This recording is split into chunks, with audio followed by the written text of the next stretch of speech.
दरम्यान ही दुर्घटना पर्यटकांच्या निष्काळजीपणामुळे घडली की प्रशासनाच्या बेजबाबदारपणामुळे असा प्रश्न सध्या उपस्थित होतोय। पाहूया या संदर्भात घेतलेला हा सविस्तर आढावा।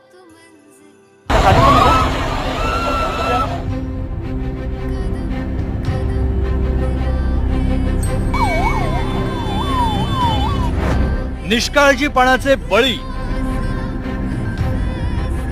की प्रशासनाचा बेजबाबदारपणा?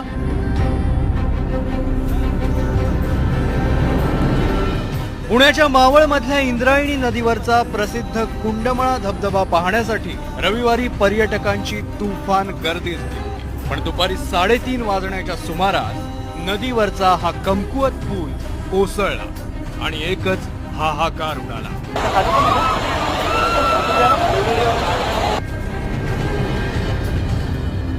मावळच्या शेलारवाडी आणि बेगडेवाडीला